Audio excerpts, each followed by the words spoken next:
I mean, what a variety. What a wide, wild variety of films, genres, settings, characters, approaches to characters, invention, ingenuity, and hilarity. Ladies and gentlemen, Bill Murray. Bill, at this time, I want to pipe in the sound of the crowd of the Chicago Cubs' latest game.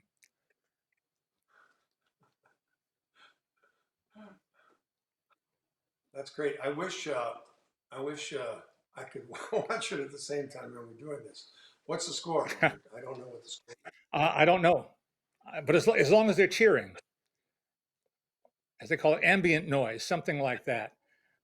The idea of playing to dead air is an anathema to me, and I'm sure it is to you. But them, as Jimmy Durante once said, them's the situation that prevail. I am here at the El Encanto Hotel, a Belmont Hotel here in Santa Barbara. Where are you at present? Leonard, I'm in a Screen Actors Guild safe house.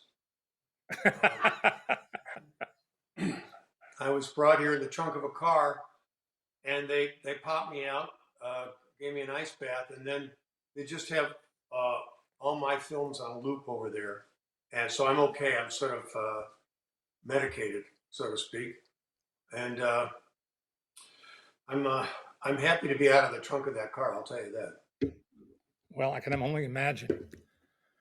Um, are you Well, somebody it's who Friday afternoon in California. It's a bad time to be in the trunk of a car. well, yes. Um, are you averse to reminiscing, or do you look back at things, happy things in your life, with pleasure, like happy events? Well, that collage was fun to watch. It's sort of like a greatest hits.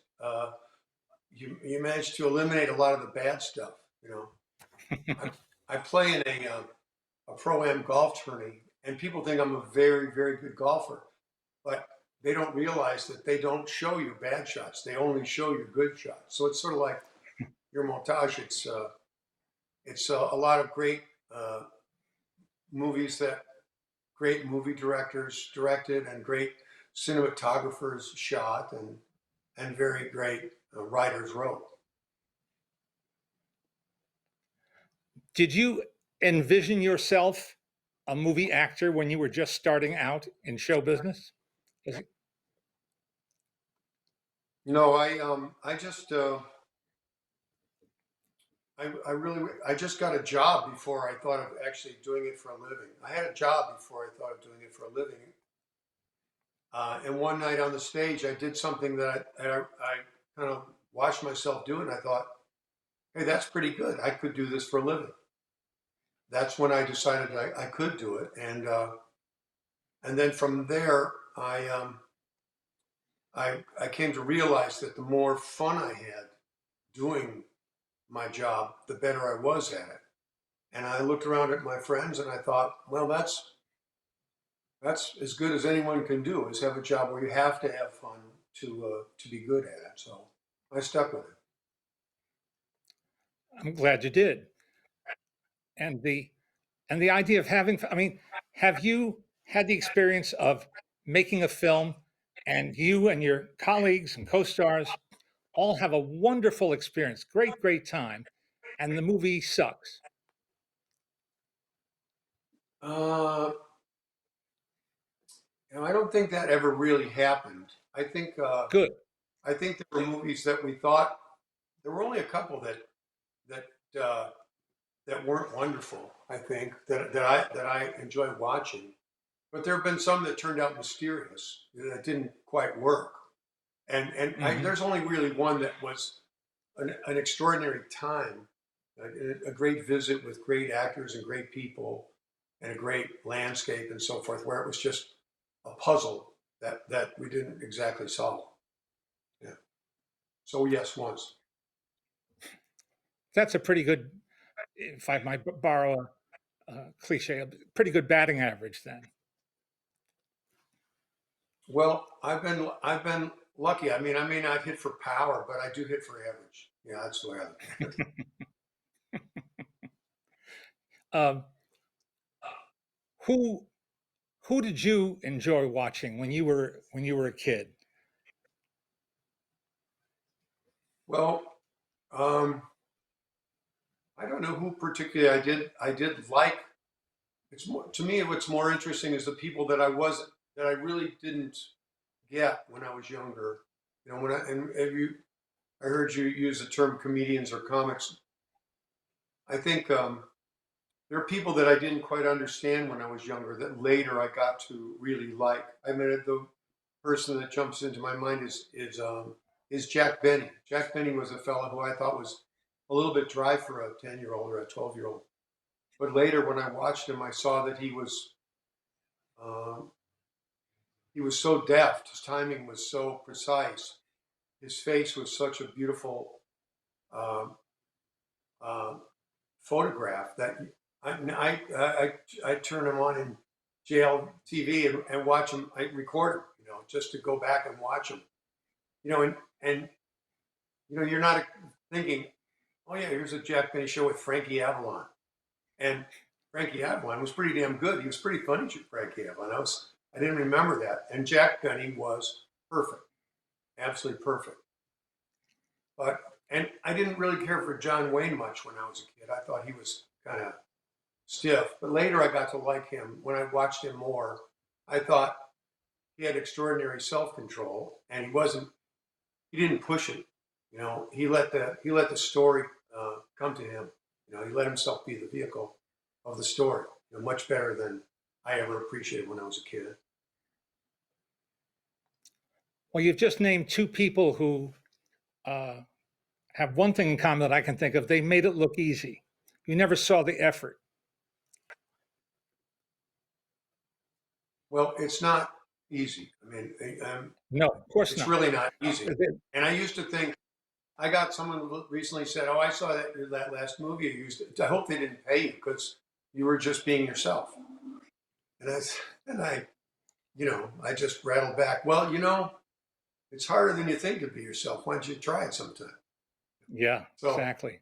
it's not so easy to do, but that part of it is like the life challenge, really. Yeah. Well, that was a phrase that was hurled at John Wayne on many an occasion. Oh, he's just playing himself. Uh, but then you look at the movies and like, well, which self is he playing here? The commander and She Wore a Yellow Ribbon, or uh, the Swedish sailor in Last Voyage Home. Uh, it's he was a better actor than he got credit for. Yeah. And Cary Grant's another one I would throw in there that people just thought, Hmm. well, he's just a really good looking guy, but I mean, I can watch, like most of the world, I can watch North by Northwest at any hour of the day. If it's on the Hmm. TV, I can't not watch it.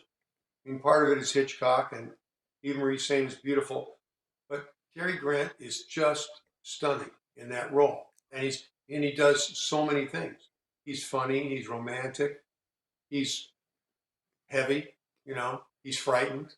It's a really nice performance that doesn't, and he did it all the time. And Yeah. unfortunately, he was in this beautiful body and handsome face, and people didn't take it seriously. Well, you in your some of your early films, you and your colleagues created or established a kind of persona for you uh, that I think led people down that path to believe that you were that guy. I mean, the kind of wise guy slacker in Meatballs or Stripes, to name two early examples.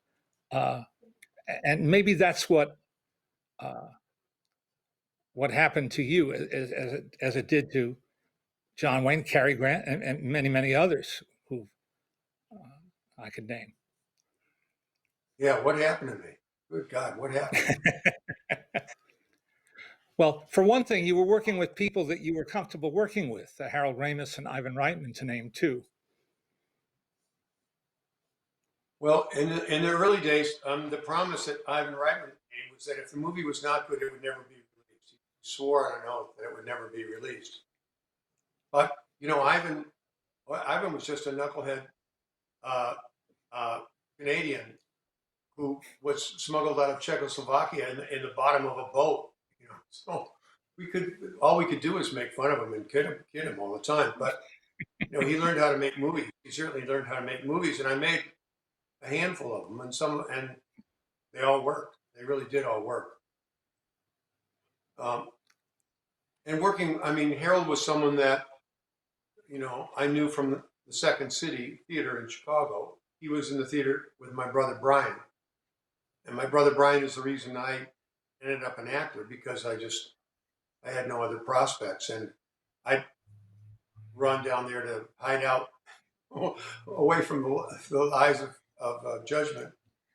And seeing the show so many times, I thought I'd try my luck at it, and it was far harder than I thought, but that's how I got to it. But I knew Harold, and he was very generous with me and very kind to me when I was just a young punk.